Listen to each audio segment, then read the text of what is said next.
সে বলবে আল্লাহ তোমার জান্নাতটা তুমি কত সুন্দর করে বানিয়েছো, আমি একটা নজর শুধু দেখতে চাই। জান্নাতের দরজার সামনে নিয়ে যদি আমারে বসিয়ে রাখো, দ্যাটস ইনাফ। আল্লাহ বললেন তুই না ওয়াদা করেছিস।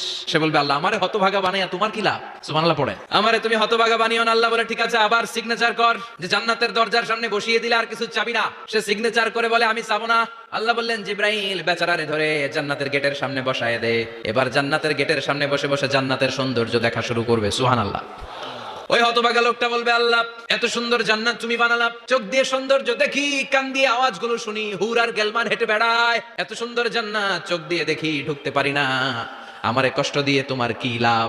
ও আল্লাহ আমারে তুমি মাফ করে দাও, জান্নাতের চিপার মধ্যে এক কর্নারে তুমি একটু আমারে জায়গা করে দাও। আল্লাহ বলবেন ওয়াই হাক ইবনা আদম, তোর ধ্বংস হোক হে আদম জাত, মা আগদারাকা, তোর চেয়ে বড় গাদ্দার আমি আমার সৃষ্টিকুলে কাউরে দেখি নাই, কারণ তুই আমার সাথে চুক্তি করিস আর চুক্তি ভঙ্গ করিস। আল্লাহর রহমতের দরিয়ায় তখন জোশ খেলে যাবে, ওর আকুতি মিনতি চাহনি আল্লাহর